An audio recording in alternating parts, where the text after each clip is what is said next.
samy napasambana iza no samy laza fa tsy mba misy olana iaraha manaky fa tsisy zany raha ito antany nizaniza mitadiza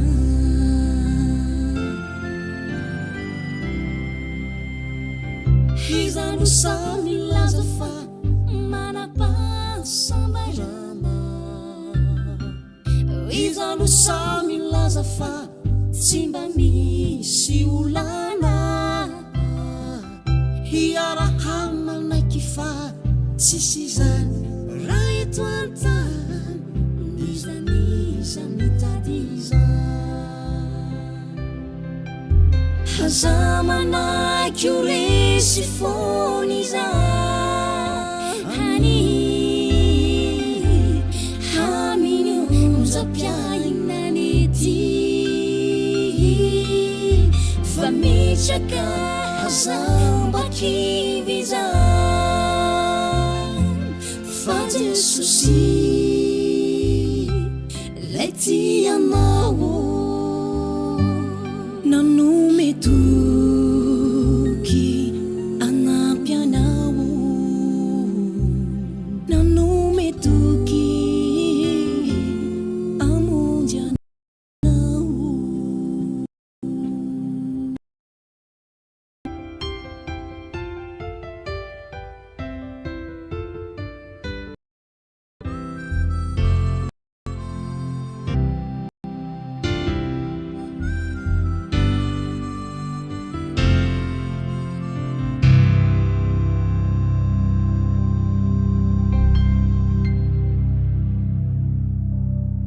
mampitanorika anao ve ny fiainana ety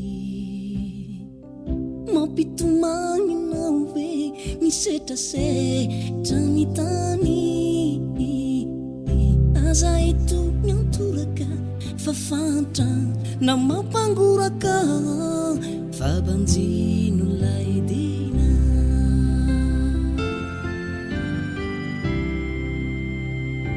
mampitanorika anao ve ny fiainana ety mampitomany anao ve ny setrasetra ny tany haza eto miantoraka fa fatra na mampangoraka fa banjino lay edena haza manaky o resy fony iza hani haminio zapiainy ty fa mitraka hazambakivy fa Jesosy lay tianao nanome toky anampy anao nanome toky amonjy anao haza manaky o resy fony iza hani haminio zapiainany ety fa biza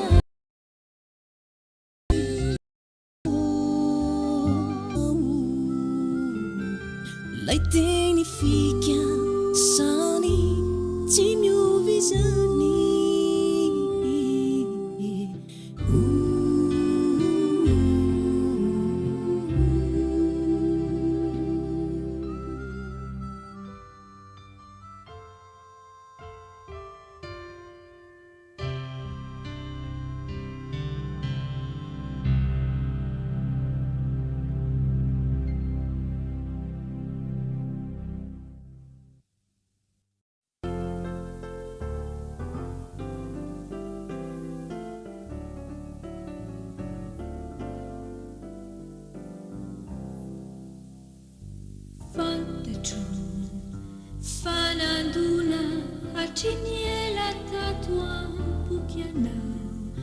jesosy io ary reko hatrinielako ny feonao tomitala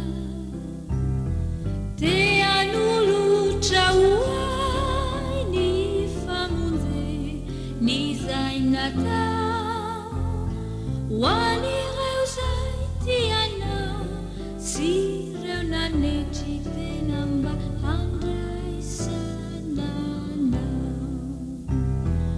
oi fonako tokoa ny eloko jesosy io ka voako anio ny fo onenanao mandrakizay niavonavona taloha ny fahotako hatrizay hoentiko eo antongotrao hodiovinao andraisako fanay vaovao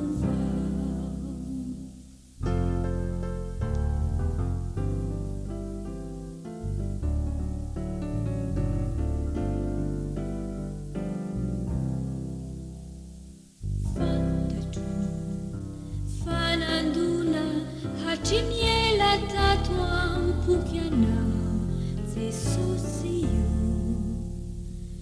ary reko hatrinielako ny feonao tomitarao te anolotra hoay ny famonje ny zay natao hoan'ireo zay tianao sy ireo nanetry tena mba handraisananao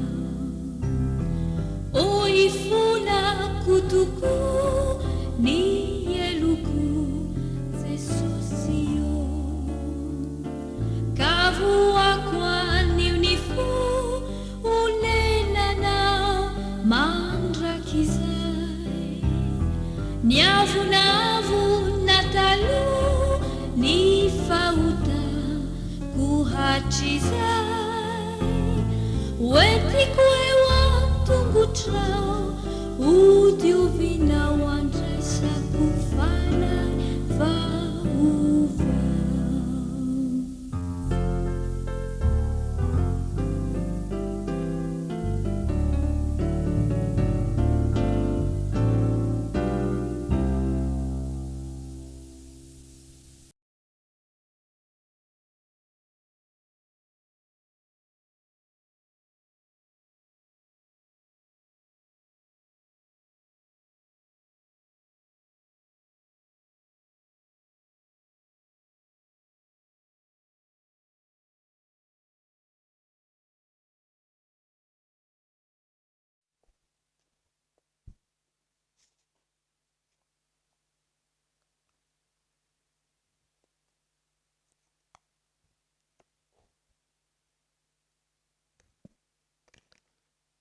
Miarabantsika rehetra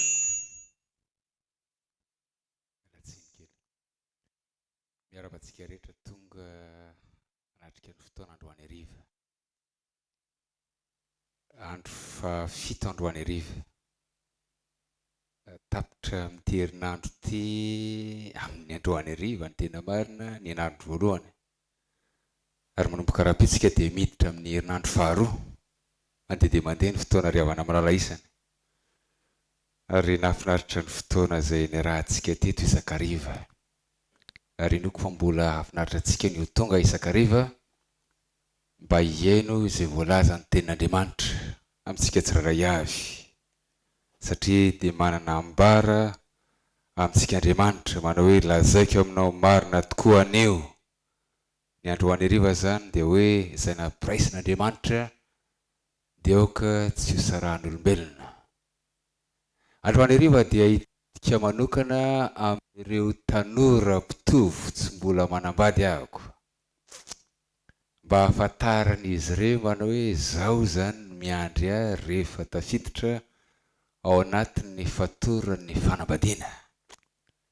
Atsangany ny tanan'izay mbola mpitovo tsy manambady eto androany hariva ny tanora zany tsangany ny tanora tsy mbola manamady. Maro be. Tiako milaza aminareo misy afisy apetraka-Andriamanitra eo amin'ny varavarana alohan'ny hidirinareo ao anatiny izany trano.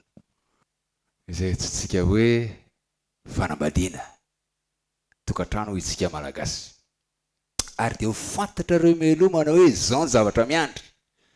Ka mandray fanapahan-kevitra mifototra amin'izay zavatra miandry anareo izay ianareo. Ka tsy ho maimay foana satria tsy azakazaka izy ka hoe izay tonga aloha. Mitadiavina mba tsy hanenenana. Ary tsy ho an'ny tanora ihany fa ho antsika zoky ray aman-dreny izay efa ao anatin'ny tokantrano mitodika aminareo ihany koa androany hariva. Atsangany ny tanana izay ao anatin'ny fanambadiana. Atsangany ny tanana. Mahafinaritra ny mahita an'ireto mpivady eto anoloana reto. Sotran'Andriamanitra marobe koa androany hariva. Androany hariva izany dia ampatsiahantsika indray izay voalazan'ny tenin'Andriamanitra momba ny fanambadiantsika hariavana malalaisana. Ary za mino ary mangataka amin'Andriamanitra fa isy amintsika ny ilaza amin'Andriamanitra na dia ampotsomoloko aza manao hoe Andriamanitra manavao ny fanoloran-tena androany hariva. Ampio ahako, ampio ny tokantranoko mba ho tokantrano maharitra ary tokantrano anjakan'ny fitiavana sy ny fankatiavana. Ho antsika rehetra ny afatra androany hariva ariavana. Ary za mino ny fitantanana sy ny fitondran'Andriamanitra. Satria rehefa nangataka tamiko ny mpiandraikitra ny conférence na ny famelabelarana dia hoe alefasy ny thème enavy ny lohateny. Dia nisoratako ireo voalohany, faharoa, fahatelo ka hatramin'ny fahaefatra ambin'ny folo. Za ariavana tsy nieritreritra mihitsy hoe sabata hariva androany hariva. Satria manomboka ny sabata amin'izao hariva izao. Matomasoara araka ny voalazan'ny tenin'Andriamanitra.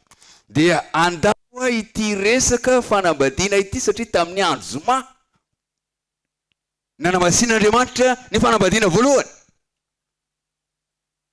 Izaho mindriavana fa tsy coïncidence ity fa tena fitantanana sy fitaren'Andriamanitra mihitsy. Ary zava-dehibe ny loha-hevitra izay ho velabelarintsika. Izay nampiresin'Andriamanitra aoka tsy atao inona ozy izy tsy ho sarahan'olombelona. Hanondrika ny lohantsika hivavaka isika. Andriamanitra rainay tsara indrindra an-danitro. Ankehitriny dia tonga eto amin'ity toerana ity indray izahay vahoakanao marobe. Tonga hiaino ny teninao. Inona indray no tianao ambara aminay amin'ny alalan'ity loha-hevitra ity androany hariva. Hampatsehevina anay, ampafantarina anay ary misaotra anao amin'ny fomba manokana izahay satria fantatra efa matoy ianao manambara izany dia zava-dehibe ho anay sy ho an'ny fiainanay sy ny hoavinay izany. Koa meteza ho eto anivonay amin'ity hariva ity Andriamanitra. Aleoko anao hiteny amin'ny alalan'ny molotro mangovitra ka ny teninao no hoen'ny vahoakanao ary ny teninao no ho tafiditra ao am-pony tsiraray avy amin'ny anaran'i Jesosy. Amen. Izay nampiresin'Andriamanitra aoka tsy ho sarahan'olombelona. Misy famaritana ny fanambadiana na ny mariage anankiroa eo. Ny voalohany dia nalaiko avy eo amin'ny dictionnaire Oxford en ligne izy io. Manome définition mariage. Izao ny voasoratra ao. Firaisan'olona roa eken'ny lalàna ama-partenerazy anatin'ny fifandraisana manokana, relation personnelle. Satria zavatra resaka personnelle ny fanambadiana, tsy misy terena ny olona miditra ao anatin'izany fatora ny fanambadiana izany. Olona roa eken'ny lalàna ama-partenerazy anatin'ny fifandraisana manokana. Olona roa. eken'ny lalàna. Raha tsy eken'ny lalàna zany mineur mbola tsy ampy taona le ramatoa dia tsy définition ana mariage zay. Fa raha ohatra ka hoe olona majeur ny eken'ny lalàna dia tafiditra ao ty définition any mariage ty. Saingy zao izy manao hoe olona roa eken'ny lalàna amapartenir azy ao anatin'ny fifandraisana manokana ary ataonao anatin'ny fonteniny manaraka. Taloha ary any amin'ny faritra sasany dia midika ho firaisana na union ny lahy sy vavy zany. Taloha inona zany ankehitriny? Mety zay tsony. Taloha dia firaisan'ny lahy sy vavy zany. Fa amizao dia misy lahy sy vavy ty zany le fahiny. Ary ty mety misy amizao fotoana zao. Vehivavy samy vehivavy, lehilahy samy lehilahy. Ny famaritana faharoa dia famaritana avy ao amin'ny fotompinono ny fiangonana adventiste amin'ny tandro fafito. Larana faharoa amby roapolo. Ahoana ny voasoratra ao? Ny fanambadiana dia naorin'Andriamanitra. Tiako tsipihinareo ry havana ilay hoe naorin'Andriamanitra. Tany Edena. Ary no amafisiny Jesosy amin'ny mafiraisana mandramaty azy. No amafisiny izy hoe Jesosy firaisana mandramaty. Ny Taolo malagasy dia nilaza manao hoe lamban'akoho. Ka manina ozy izy? Ka faty no isarahana. Firaisana mandramaty azy amin'ny lehilahy ray sy vehivavy ray miaraka anatin'ny fifankatiavana. Firaisana mandramaty lehilahy ray sy vehivavy ray ao anatin'ny fifankatiavana miaraka izy ireo. Satria hitantsika aoriana kely eo fa tsy misy olona roa afaka miaraka mandeha raha tsy fanarahan-tsaina miaraka. Ary tsy maintsy misy inona? Fifankatiavana. Mba hatonga an'izany firaisana izany ho firaisana mandramaty.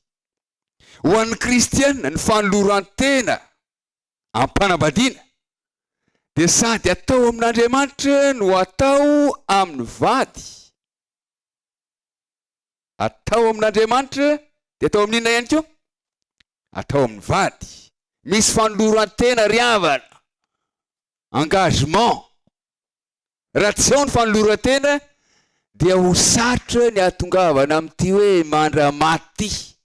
Misy engagement ataon'ny mpivady ao.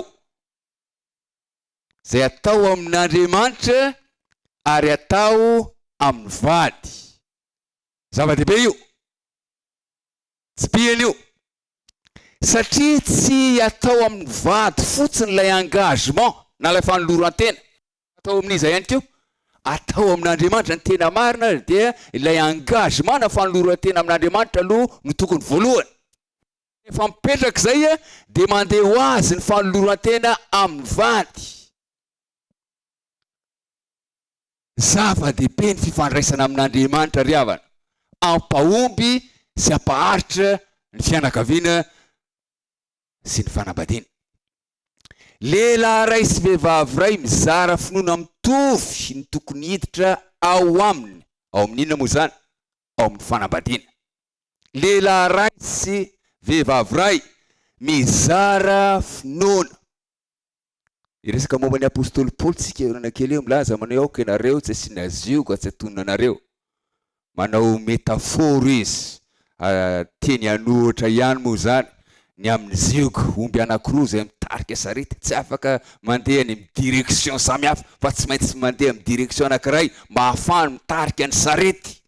Dia tahaka an'izany zioka ny fanambadiana ry havana.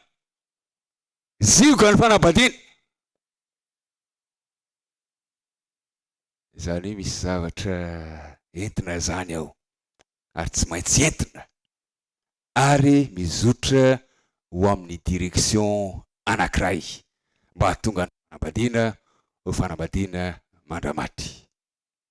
Ka amin'ity famaritana faharoa ity zany no ilazantsika hoe fanambadiana ara-baiboly. Fa ny famaritana voalohany dia tsy ara-baiboly. Le famaritana voalohany io dia Adama sy Steve. Fa ny famaritana faharoa dia Adama sy Eve.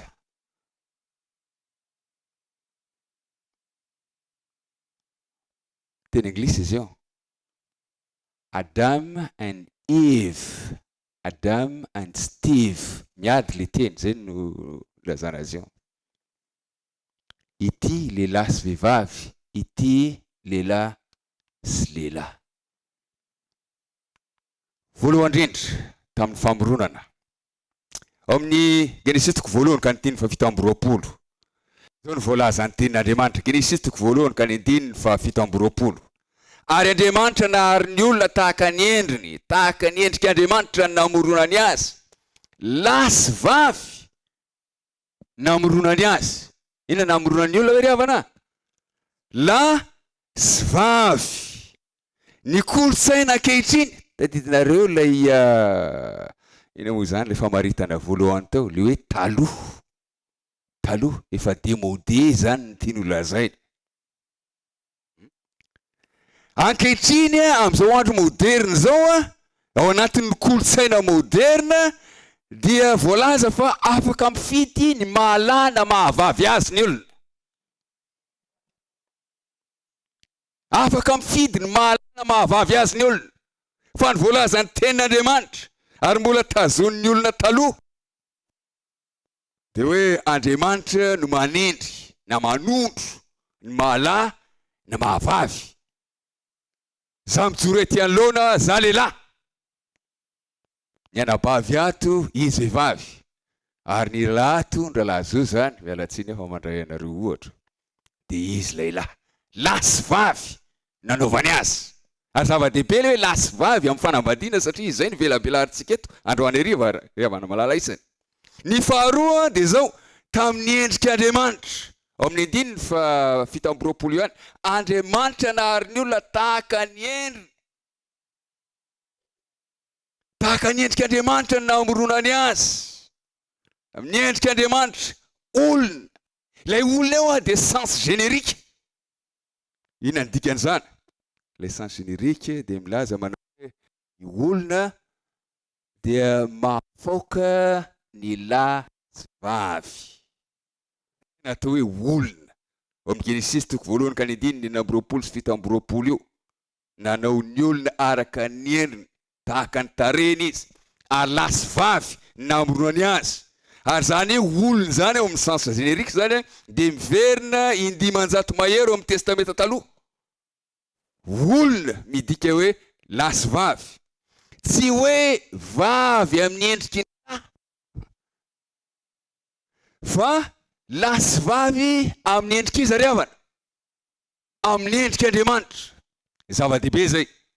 Ahafantarana ny valeur na ny tombam-bidiny io vehivavy io, na ny tombam-bidiny io lehilahy io, noforon'Andriamanitra araka ny endrika Andriamanitra io. Mba manaraka dia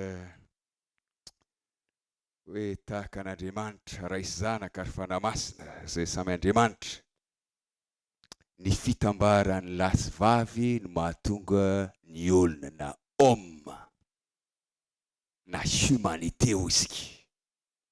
Andriamanitra telo zay ray zanaka ary fanamasina. Dia tahaka an'izany triny hoe olona, lahy sy vavy. Tahaka an'Andriamanitra, izay persona telo, kanefa iray, zay le finoantsika kristianina. Andriamanitra telo zay ray, dia samy miavaka amin'ny andraikitra sahaniny. Ilay persona telo. Zany hoe mitovy izy telo. Ilay persona telo. Ilay antsoina amin'ny teny vahiny manao hoe égalité ontologique. Ao amin'izao toko 7:30 dia hoy Jesosy manao hoe izaho sy ny ray dia iray ihany. Izay le égalité ontologique. Saingy persona samy hafa izy ireo ary andraikitra na amin'ny tana andraikitra samy hafa. Andraikitra samy hafa, égalité ontologique, fa amin'ny tana andraikitra samy hafa. Ary amin'ny Korintiana voalohany toko 2:1-9 dia milaza Paul manao hoe Andriamanitra ray no lohan'ny Kristy. Andriamanitra ray no lohan'ny Kristy. Saingy miara-miasa Andriamanitra ray sy Kristy ary mitovy na égal, égalité ontologique zany ny ray sy ny zanaka. Ny manaraka dia zao, tsara avokoa ny mahalasy sy mahavavy. Tsy vavy kely io. Ao anatin'ny kolotsaina sasany rehefa vavy no nateraka dia ambany dia ambany ny fijery azy ravana malalaisany. Ary misy mihitsy aza ny tonga dia mamono an'ilay zaza raha vavy no nateraka tao. Mbola mitranga amin'izao fotoana izao zany ravana malalaisany.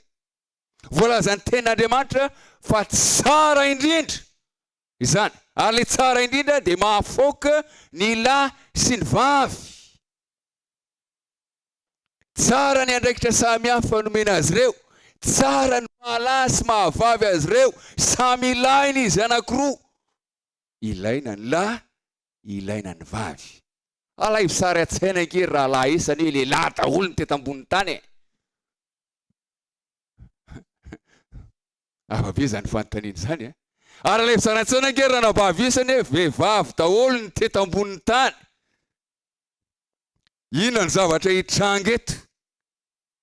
Ilaina izy roa ny lahy sy ny vavy ary tsapany Adamo zany. Raha mamaky ny toko voalohany sy ny toko faharoa ny Genesis ianareo indrindra ny toko faharoa izay mamelabelatra misimisy kokoa ny amin'ny famoronana ny olona sy ny fanambadiana izay naorin'Andriamanitra. Dia voalazan'ny ten'Andriamanitra fa nasain'Andriamanitra nandeha teo anoloan'ny Adama daholo ny biby rehetra. Dia Adama nanome anarana azy. Iroa lalitra. Iroa zany kisoa. Iroa zany kankana. Indry rajako. Ary zany rajako zany ke ohatrohatra zany rajako zany. Ary tao anankiroa le rajako. Lahy sy vavy. Ary to mitovitovy amiko le rajako fa izaho irery ty. Dia nanomboka tsapany Adama tamin'izay ry havana fa mila namana izy. Namana tahaka ny rajako manana namana. Saingy tsy nilaza i Adama manao hoe ary mitovitovy amiko io rajako ry ka maninona moa raha ny rajako vavy no alaiko. Satria taranaka anankiray izahay. Hoy isika tamin'ilay famelabelarana momba ny sabatan'i Jehova ry havana. Ny fitandremana ny sabata no antidote ny évolution. Raha mitandrina ny sabata ny olona, ary hoy isika tany am-panombohana manao hoe manomboka amin'izao fotoana izao ny sabatan'i Jehova. Dia atsapa fa Andriamanitra namorona ny olona tamin'ny andro fahaenina. Noforonon'Andriamanitra araka ny endriny tahaka ny tarehiny isika. Fa tsy taranaka ny rajako isika ary tsy manambady rajako isika. Ho sanatria ry havana ny ray andro hoany fa ho ara-dalàna ny fanambadian'ny olona ray amin'ny rajako anankiray. Ary mety hitranga zany. Ary efa misy moa zany ry havana malalaisana. Inga ilay atsondra hoe bestialité. Fanambadiana amin'inona? Amin'ny biby. Efa nisy nainao an'izany ve nareo? Misy olona manambady biby inge zao e. Fa tsy mbola tsy ara-dalàna aloha fizeriko azy. Fa ny ray andro hoany isy proposition de loi hoe afaka manambady rajako mitovitovy amin'ny rajako ihany de toute façon. Ny olona anankiray. Tsapany Adama fa tsy ampy izy.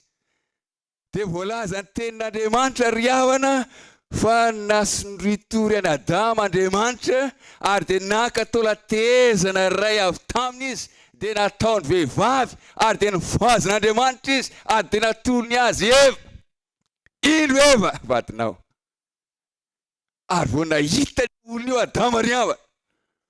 Hoy isika hoe na dia efa nahita ny rajako mitovitovy aminy ary izy dia tsisy fihetsem-po tamin'ny rajako. tamin'izany fotoana izany farafaratsiny. Fa rehefa nahita an'ity olona eo anoloany izy, ilay olona mikomplemente azy, ilay olona mameno azy, dia hoy Adamo hoe akaito, wow, tena ity le izy, complet zao izy, tena feno aho amaha olombelona. Ny teny fototra hoe negeo dia hoe mpanampy tandrify, ary itery aminao tery ambany ery amin'ny baiboly teny malagasy io misy hevitra fifamenoana ao, tsy ampy raha lehilahy raha tsy misy raha vehivavy ry havana, araka ny voalazan'ny tenin'Andriamanitra aloha, fa ny ankoatran'izay zavatra hafa. Ory zareo jiosy, Eleazary ity dia mpampianatra raby nalaza tamin'ny Jesosy. Izay lehilahy tsy manambady dia tsy tena lehilahy, satria voasoratra hoe vavy namoronany azy.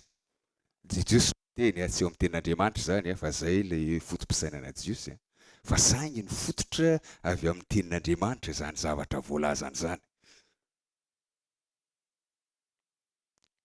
Natao adidy na obligation morale ny fanambadiana. Dia hoy Rabi Yohanan na i Joan hoe izay lehilahy 12 taona ka tsy manambady dia mandany ny androm-piainany iray manontolo ao an-tany. 12 taona ka tsy mbola manambady dia mandany ny androm-piainany iray manontolo ao anatin'ny fahotana. Tsy biblika io, tsy avy amin'ny baiboly io, sao dia misy 12 taona mahery eto ka hoe za zany dia miaina ao anatin'ny fahotana, fa izay le commentaire-ndrareo ry havana. Ny tiandrareo lazaina dia zao, zava-dehibe ny fanambadiana, satria raha tsy misy ny fanambadiana dia tsy misy ny fitombon'ny olona, ho foana tanteraka ny taranaky ny olombelona ry havana. Ary izay mahazava-dehibe an'ilay vehivavy sy lehilahy, fa tsy vehivavy sy vehivavy, aiza no ahafahany reto mitombo mameno ny tany. Azafady ity amin'ny ty ilany ity, afaka mameno ny tany ve reo? Zava-dehibe ilay hoe lehilahy sy vehivavy, na dia amin'izay hoe fitombona famenoana ny tany zay ry havana malalaisany, ho foana tanteraka ny taranak'olombelona raha ohatra ka tsy misy ny fanambadiana, ara-toa ka tsy lehilahy sy vehivavy no ao anatin'ny fanambadiana. Raha lehilahy sy vehivavy dia hitranga izany. Ary misaotra an'Andriamanitra isika noho ny teniny izay nomeny antsika. Ny fanambadiana dia avy amin'ny fahasamihafana lahy sy vavy, hoy ny voalazantsika teo. Dia avy amin'ny fahasamihafana diversité io dia miforona ny maha-iray an'ilay olona anankiroa. Lasa iray, lasa nofo iray, hoy ny voalazan'ny tenin'Andriamanitra, izy anankiroa. Ary ny fianakaviana dia mifototra amin'ny fanambadiana. Ary ny fiarahamonina mahatonga ny fianakaviana dia mifototra amin'ny fanambadiana, araka nefa voalazantsika teo. Raha tsy misy ny fanambadiana dia tsy misy ny fianakaviana, ary raha tsy misy ny fianakaviana dia tsy misy ny fiarahamonina. Zava-dehibe ny fanambadiana ry havana. Aporisika an'ireo tanora mbola tsy manambady, hanambady isika. Fa complet ianao rehefa tafiditra ao anatin'izany fatorany fanambadiana izany. Fa raha mbola tsy ao dia mbola miandry ny maha-complet anao izany. Ao amin'ny Genesis 2:9-20. Dia ozy manao hoe noho izany raha lehilahy dia andao niraisiny reniny, dia anina ozy izy? Ikambana amin'ny vadiny, dia ho nofo ray ihany izy anankiroa. Izy roa hoy ny voalazan'ny teny malagasy, fa nitsorona kely izy eto. Lasa nofo anankiray izy anankiroa, mandao niraisiny reniny. Raha lehilahy, ary mino fa raha vehivavy koa dia voakasika izay. Izany hoe ny mahazazy zany dia ilozana. Tonga ny fotoana ao anatin'ny fahamatorana, izakana ny fahalevantena. mandaony raisy reny.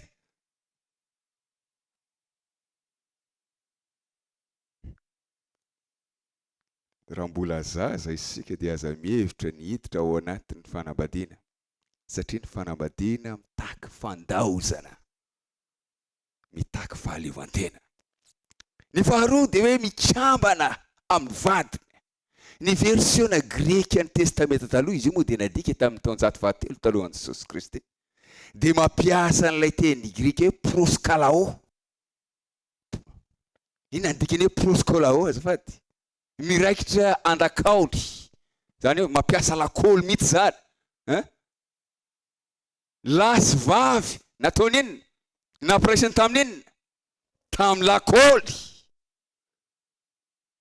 Ary rehefa miraikitra amin'ny lakôly ny zavatra anankiroa dia azonao sarana ve ry havana? Asarana ve? Sarotra ny manasaraka azy zay.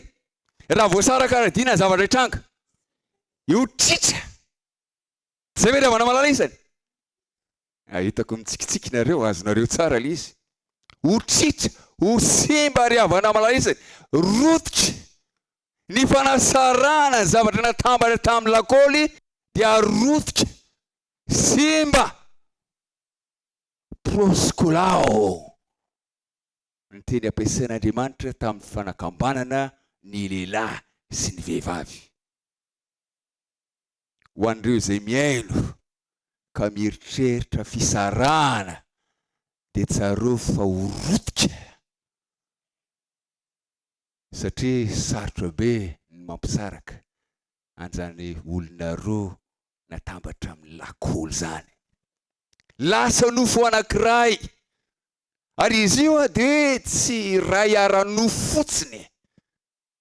Zay moa le teny malagasy eo, fa ny tena marina dia zao, fahakekezana ara-tsaina sy ara-pihetsepo ary firaisana ara-panahy. Izany hoe le maha olombelona ray manontolo zany tafiditra ao anatin'ny firaisana mahiray ao amin'ny fanambadiana. Tsy hoe firaisana ara-nofo fotsiny ny fanambadiana ry havana, fa firaisana ara-tsaina, ara-pihetsepo ary ara-panahy indrindra indrindra. Misy dimension spirituelle ny fanambadiana. Zava-dehibe ny manipika an'izay. Miara-mandeha izy roa. Amin'ny Amosa 7:1-9 manao hoe moa afaka miaraka mandeha ve ny olona anankiroa raha tsy efa nifanaraka izy ireo. Mila mifanaraka, efa mifanaiky. Deutéronomie 7:7-8 dia Andriamanitra hoe aza mifanambady amin'ireny ianareo, aza omena azy ireny ny zanakareo lahy, ny zanakareo vavy. Ary amin'ny Korintianina 2:1-5-10 dia io Paoly manao hoe aza mety asiana zioka tsy atonona anareo ikambanana amin'ny tsy mena. Ao amin'ny contexte mariage ingeny tiany Paoly lazaina amin'izany ry havana malala isany. Hoy isika manao hoe zioga io. Ilay zioga zany dia midika manao hoe misy entana entinao voalohany indrindra. Dia faharoa misy direction ale amin'ny fitondrana an'izany entana adidy amanandraikitra izany. Ka raha ohatra ka tsy mitovy ny direction dia samy hitarika any amin'izay tiany hitariana azy ary tsy ho tonga any amin'ny toerana anankiray, ary dia ho sarotra ny ahafahana manana fanambadiana maharitra mandrakizay, mandramaty araka ny voalazantsika teny am-boalohany. Zioga tsy atonona anareo, aoka ho zioga atonona. Izany hoe olona anankiroa mitovy na mizara finoana no afaka miaraka ao anatin'izany fatorany fanambadiana izany. Fa ho sarotra be, itsika tsy milaza hoe tsy possible zany, fa ho sarotra ho an'ny olona anankiroa izay samy manana ny finoany na hoe ny ray tsy mino no afaka hiaraka ao anatin'ny fatorany fianakaviana. Ry havana malala isany. Miara-mijoro. Ilay hoe miara-mijoro dia tsy fivadiana na hoe loyauté. Ndikan'izany dia zao, tsy vatana fotsiny zarain'ny mpivady. Iny le firaisana ara-nofo iny. arabaky teny. Fa ny fananana materialy, ny vola miditra de zarainy mpivady. Ary ny anisan'ny antony voalohany amin'ny fisaraha-panambadiana ny divorce amin'izao fotoana izao ry havana de ninona? De ny vola. Vola kio fa tsy volanao, zany mikarama. Hoy ny voalaza ny tenin'Andriamanitra manao hoe ny firaisana mahiray zany ny lehilahy sy ny vehivavy de tsy vitany hoe firaisana ara-nofo na ara-batana fotsiny, fa na dia ara-materialy azy ny fananana izay miditra ao amin'ny tokantrano izy ireo. Ny fisainana, ny fihetsem-po, na faly io, na malahelo io, na manaintaina io, zaraina ny fihetsem-po izay ny mahiray azy. Ary mahatonga ny fisaraha-panambadiana ihany koa ny tsy fizarana ny fihetsem-po ry havana malalaisany.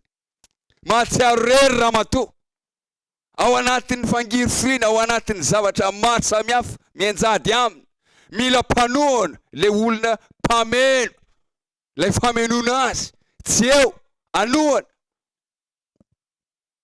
Ary ny hafarany de any amin'ny fisarahana, ny fisainana, ny fihetsem-po, ny hafaliana, ny fanaintainana sy ny sisa hoy isika ao anatin'ny firaisana. Ny intimité, sarotra be ny nandikan azy tamin'ny teny malagasy, ny intimité. Ao amin'ny Genesis toko faefatra ka ny andininy voalohany de voalaza aminy hoe Adama nahalala ny vadiny dia nanananaka Eva.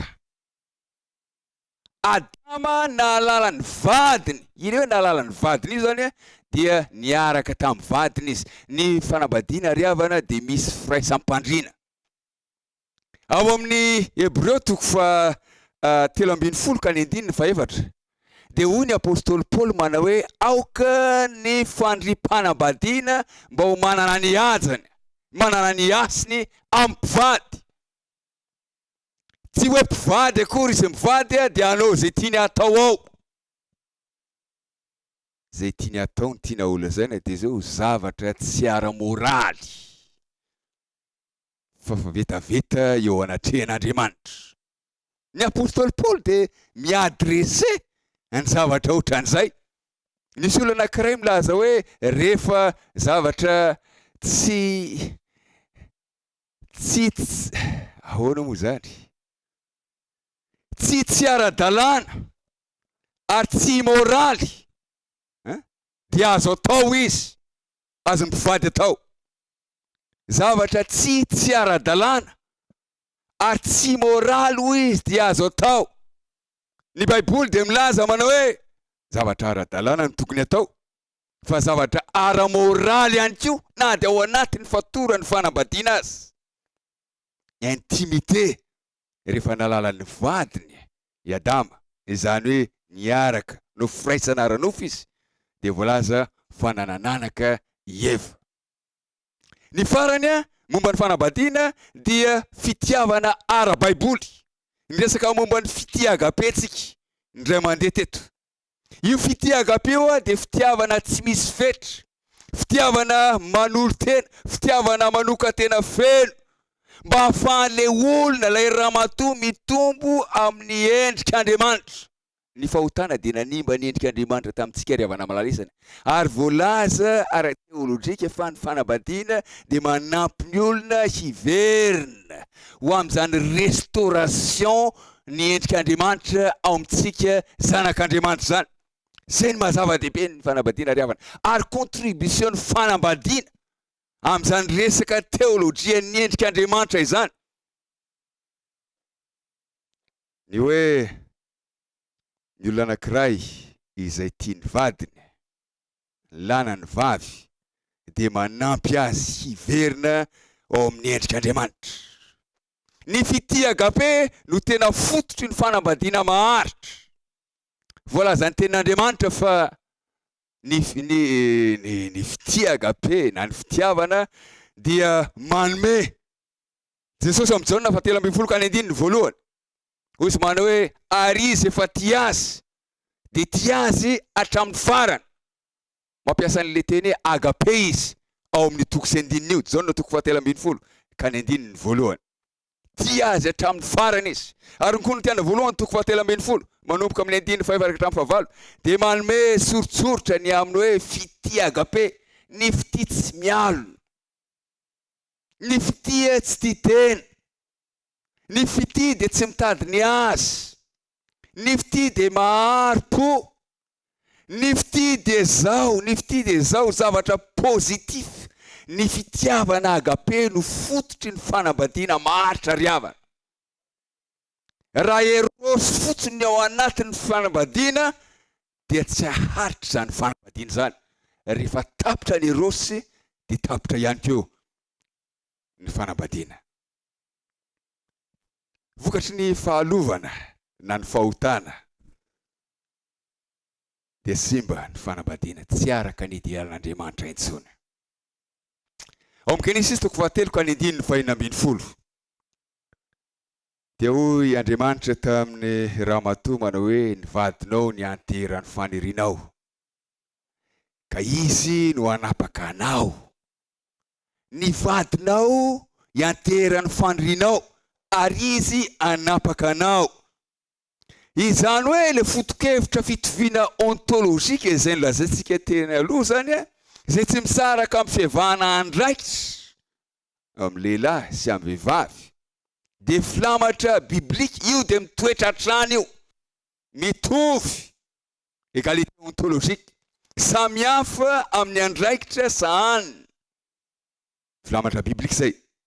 Na dia eo ary ny fahalavona izay nitranga tamin'ny taranak'olombelona. Saingy izao noritina lavitra be ilay resaka. Ity resaka Genesis 3:1-12 ty hoe ramatoa iantehitra amin'ny vadiny.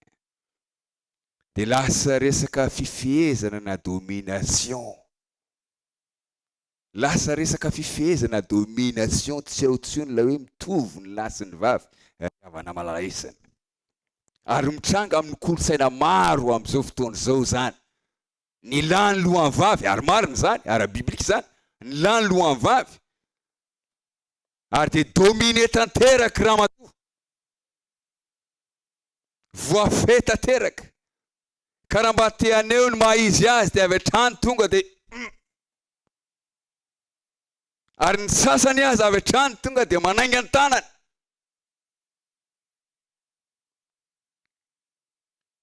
Mino fa tsy misy tokantrano isehony toe-javatra tahaka an'izany eto amin'ity hariva ity ry havana malalaisana. Ny fity agape dia tokony ao amin'ny tokantrano tsirairay avy. Ary raha fity agape no itiavan-drangah andramatoa ary fity agape no fitiavan-dramatoa andrangaha dia ho tokantrano sambatra ary tokantrano maharitra mandramaty ny tokantranon'ny olona anankiroa. Ny birioka tamin'ny idialin'Andriamanitra ny olombelona, ny vily lalana, eo ny poligamia. Ny poligamia dia fanambadian'ny lehilahy anankiray vehivavy marobe. Ny poligamia ihany koa dia ampiarina amin'ny fanambadian'ny vehivavy anankiray lehilahy marobe. Na dia antsoin'ndrareo hoe polyandria azy iny indraindray amin'ny teny hafa. Ary dia hita amin'ny tenin'Andriamanitra zany ny birioka avy amin'ny idialin'Andriamanitra zany hoe lehilahy ray sy vehivavy anankiray. Ary hatramin'izao dia mbola misy ny pratikana poligamia any amin'ny faritra maro samihafa eto amin'ity tany izay misy antsika ity. Jangajangana amin'ny Exodosy 2:2-5:10. Aza mijangajanga io voalazany tenin'Andriamanitra. Ary hitantsika fa tsy negatif io didy io fa positif io. Le positif hoe tsy jangajanga ianao. Amin'izao fotoana izao dia milaza ny olona manao hoe rehefa mifanaika ny olona anankiroa dia efa azo atao izay zavatra izay. Tsy biblika zany ry havana malalaisana. Ny Biblia dia izao, na mifanaika zany olona anankiroa kanefa tsy mpivady eo anatrehan'Andriamanitra izy dia mijangajanga ny fiantson'ny tenin'Andriamanitra an'izany. Ny fahaltony saina dia tafiditra ao anatiny ty fijangajangana ty. Ao Maty 5:20 ary natomboka Jesosy ao Maty 5:7-7 zany. Izay mampiditra ao an-tsainy manao white. Raha mba izany mahazo an'iny vehivavy iny. Ary ho an'ny vehivavy voatray ary mahafinaritra iny lehilahy iny. Bokosy raha mba izany miaraka amin'iny. Izay ho Jesosy dia efa iny fijangajangana. Mitomboka ao amin'ny saina ny fijangajangana ary tsy mahagaga raha mitombo zany ankehitriny vokatry ny sarimihetsika. Zany no hitantsika ao, zany no kolontsaina izay kolokoloinao rehefa mifanaiky ny olona anankiroa. Dia efa izy zay amin'ny internet fahaltony saina voakolokolo ankehitriny. Ny fiboriana na ny fiviliana amin'ny idealin'Andriamanitra dia hita ihany koa amin'ny antsoina hoe inceste. Ary na ny Madagasikara dia mitranga matetika izany, mila ho isan'andro mihitsy ny gazety mireporte hoe nisy pratikana inceste taty. Ny dadany mametaveta ny zanany vavy kely 10 taona. Ramatoa miaraka amin'ny zanany lahy. Volazany ten'Andriamanitra hoe ny reny tsy tokony hiray amin'ny zanany lahy.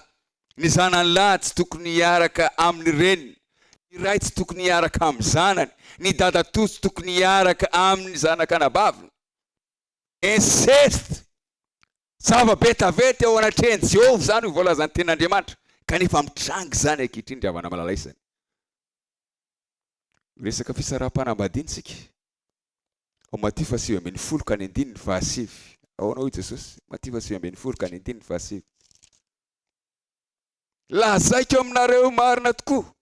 Nazovo misaotra ny vadiny afa-tsy noho ny fijangajangana ihany. Ka mampakatra ny hafa dia mijangajanga. Ary zay mampakatra ny voasaotra dia mijangajanga izy. Nazovo midivorce ny vadiny. Ary ny antony nanaovany divorce dia ny fijangajangana. Raha ohatra ka tsy fijangajangana ilay ramatoa na ilay rangahy nanaovana ny divorce ka mampakatra hafa ilay rangahy na ramatoa dia mijangajanga izy. Nahoana izy mijanga? Satria ao anatrehan'Andriamanitra dia mbola mpivady izy roa reo. Azo ny tribunaly atao manafoana ny fanambadiana ry havana, legal, ara-dalàna zay. Fa tsy zavatra ara-dalàna ny tadiavin'ny ten'Andriamanitra fa zavatra inona? Ara-baiboly. Ka nafoana any amin'ny tribunal'olombelona ny fanambadiana eo anatrehan'Andriamanitra, eo amin'ny bokin'ny lanitra dia mbola mpivady izy anankiroa. Ka raha mbola mpivady izy anankiroa ary misy amin'izy ireo mandeha manambady olona hafa dia mijangajanga izy zany satria mbola vadiny ilay vadiny izy. Noho ny fijangajangana ihany hoy ny voalazan'ny ten'Andriamanitra. Ary averiny ao amin'ny Marka 10 ka ny 10 ka hatramin'ny 12 ary eo amin'ny Luka 10 dia mbola averiny ihany koa zany. Ao Marka 12 manao nazovo misaobady ka mampakatra vehivavy hafa dia mijangajanga. Dia hoy ny tony manao hoe ny vehivavy misaobady ka mampiakatra lehilahy hafa dia mijangajanga izy. Mazava ny ten'Andriamanitra. Romaina 7 ka ny 5 ka hatramin'ny 7. Ny vehivavy izay manambady izy dia feheziny lalàna ho an'ny lahy. Raha mbola velona ny lahy, fa raha maty kosa ny lahy dia afaka amin'ny lalàn'ny lahy izy. Fa raha mbola velona ny lahy ka manambady olon-kafa raha vehivavy dia atao hoe mijangajanga. Fa raha maty kosa ny lahy dia afaka amin'izany lalàna zany izy ka tsy mba mijangajanga na dia manambady olon-kafa azy. Io zany le voalazan'ny teny malagasy manao hoe lambana koka fatony isarahana. Rehefa maty ny ray amin'izy ireo dia afaka izy, afaka mapakatra na azo ampakariny ny olona anankiray. Fa raha mbola velona ny vadiny dia tsy afaka mapakatra na ampiakariny izy satria fijangajangana ny antsoin'Andriamanitra an'izany teny zany. Hoy ny apôstôly Paoly amin'ny Korintiana 1:10 ary ity dia avy eo amin'ny baiboly DM dika teny ambony eto Madagasikara. Ny kristianina manambady kosa dia izao no andidiko azy, tsy izao fa ny tompony apôstôly Paoly. aoka ny vehivavy tsy misaraka amin'ny vadiny fa raha sendra misaraka amin'ny lahy izy dia aoka tsy hanambady tsony, aoka ody amin'ny vadiny izy. Ary ny lehilahy kosa aoka tsy hanary vady. Izany hoe raha sanatria zany misy ny fisarahana noho ny antony izay tsy fantatritsika ny antony dia hoy ny apôstôly Paoly manao hoe ahoana? Aoka tsy hanenina, tsy hanambady, aoka hijanona ho célibataire mandrakizay izy. Fa raha ohatra ka te hanambady izy dia aoka tsy hanambady olo-kafa fa inona? Hiverina amin'ny lahy. Ary ny lehilahy koa aoka tsy hanary vady. Ny divorce na ny fisarahana dia ao anatin'ilay fiboriana. Ny firaisan'ny lahy sy ny lahy, ny firaisan'ny vavy sy ny vavy dia elohan'ny baiboly ry havana malalatsiny. Ary misy toko sy andininy marobe voatolotra eo tany Sodoma sy Gomora. Andriamanitra ry havana dia milaza mazava ao amin'ny teniny filamatra, ny diady. Milaza manao hoe ny fanambadiana dia masina eo anatrehan'Andriamanitra satria izy nanorina azy. Ho an'ireo izay tafiditra tao anatin'ny fandriky ny fahavalo, olombelona isika raha mandeha tany, milololanitra hoy ny voalazan'ny Ntaolo Malagasy.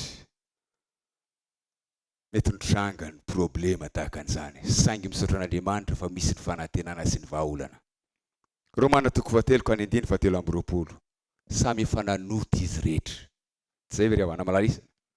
Samy efa nanota izy rehetra. Ary nambarantsika tany aloha tany fa Andriamanitra dia tia ny mpanota saingy mankahala ny enina. Mankahala ny ota na ny fahotana izy. Izany hoe izay olona antsoin'Andriamanitra zany dia mpanota avokoa. Ary rehefa tonga ao amin'Andriamanitra ny olona dia milaza manao hoe mpanota Andriamanitra mamelany eloko. Dia ho tanteraka aminy izay tenin' Jesosy eo amin'ny Jaona 4:20 azafady. Izaho tsy manameloka anao satria mpanota anao, fa manomboka izao mandehana dia aza manota intsony. Mandehana dia aza manota intsony. Tonga tao amin'ny conseiller momba ny fanambadiany ty rangahy tsy na hoe Bernard, Micheline ny vadiny. Ary ny tokantrano izy ireo dia tahaka ny akamaroan'ny tokantrano rehetra, misy ny ambony, misy ny ambany ry havana malalaisany. Atsapany Bernard taoriny antaona maro ny vadiny izy rehefa niaratsy ny toetra raha, na dia niezaka mafy ary izy ny ampiarina an'izany, ny anambotra an'izany zavatra tsy mety zany.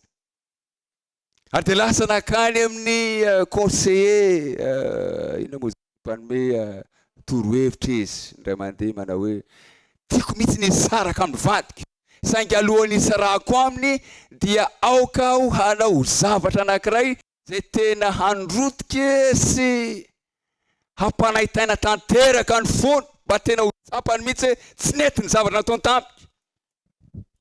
Dia hoy nga conseiller tamin'ny manao hoe mandritra ny 3 volana dia izao nataonao. Isa maraina dia ataovy ny fandriana, sasao ny vilia. Ento makany amin'ny restaurant matetika ramatoa. Ividiano cadeau izy. Ataovy izay zavatra tiany rehetra. Ataovy mahatsapa mihitsy izy hoe princesse ao amin'ny tokantranonareo. Ary ao anatin'ny 3 volana nanaovanao an'izany. Ary rehefa hitan'ny ramatoa fa zavatra tsara loatra zany ataonao zany dia amin'izay ny olazao azy hoe misaraka aminao azao. Dia tena amono azy mihitsy zany teninao zany dia vita ho azy ny fisarahana ho izy. Eny ara-misorotoko lasa nody le rangahy Bernard. Ary dia nataony tokoa zany torohevitry ny conseiller zany. Indray andro dia tafahoana teny an-dalana mianak'ireto. Dia hoy ilay conseiller taminy, manahoana zany fiainana célibataire zany rahalahy? Manahoana zany fiainana célibataire zany rahalahy? Célibataire ahoana? Fa angatsy efa nisaraka araka ilay efa niresaka ny fanaovantsika reny. Manany any ahy ianao izy, manany any ahy ianao. Ny vadiko io ny olona mahafinaritra indrindra tambony tany. Ny vadiko ny olona mahafinaritra indrindra eto ambony tany.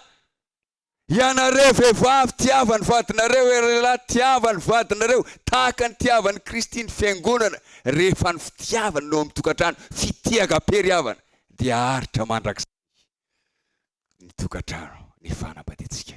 Amen.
Andriamanitra fantatra fa tsy irery zahay fa momba anay ary miaraka aminay mandrakariva ianao. Amin'ity hariva ity dia manolotra eo am-pelatananao ireto tanora marobe tonga mihaino izao famelabelarana izao zahay. Fantatrao ny ho avin'izy ireo. Fatatrao ny fiomanan'ny sasany ny akamaroan'izy ireo ho amin'izany fatorany fanambadiany izany. Aoka ianao no hiditra an-tsehatra hanoro hevitra azy, ampafantatra azy ny zavatra rehetra, ka andraisany izany fanapahan-kevitra lehibe indrindra izany eo amin'ny fiainany, ary ahitany fitahiana sy fahasambarana ary fiadanana izany voninahitra na rinoriana. Makataka amin'ity hariva ity ho an'ny retora lasanabavy izay mijoro, ireo mpiaino, ireo manaraka izao fandarana izao ao anatin'ny fatorany fanambadiana,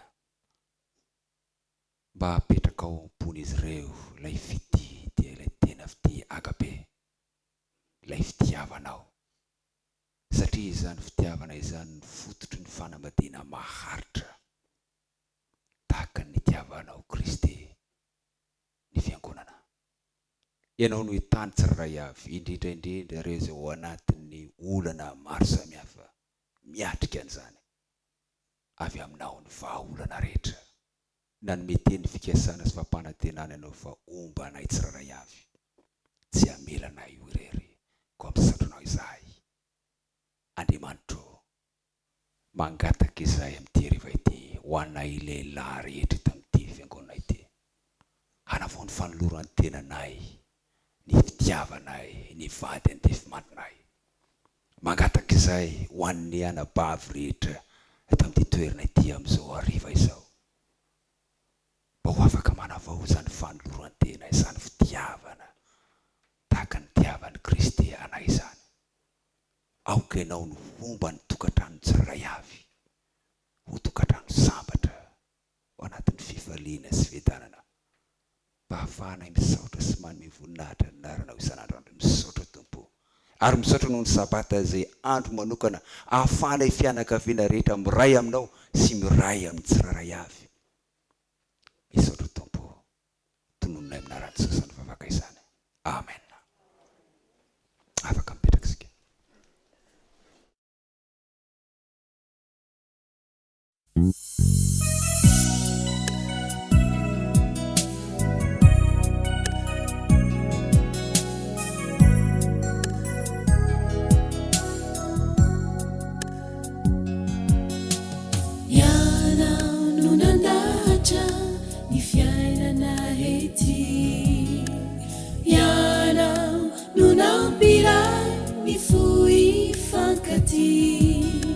Tanterakisiani nuni fasoavana sambatra ny olona zay miankina amina, hotokantrano soa hanjakany vavaka, hotokantrano soa fafitino ravaka, tsofirano leriray mba iray mandrakizay, yaradi odory ny hiova sanatry.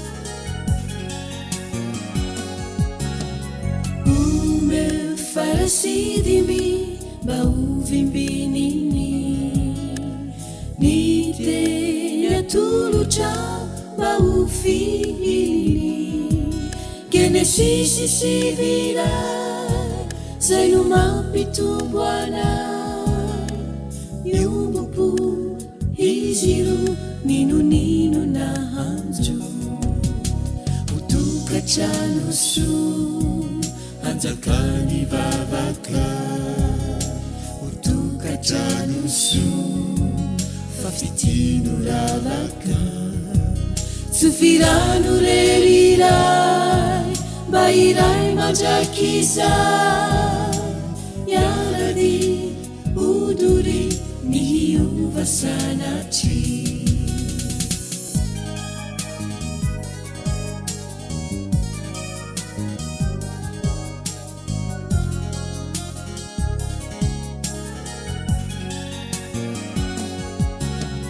Eny mbola lavitra ny lalana hale, isarotra rirayo mamonje arovy izy ireo lozamba fefeo enitso izy ireo tonga lafatra toko hotokatrano soa anjakany vavaka hotokatrano soa fafitino ravaka tsofirano reriray mba iray mandrakizay iarady odory ny ova sanatry tsofirano reriray mba iray mandrakizay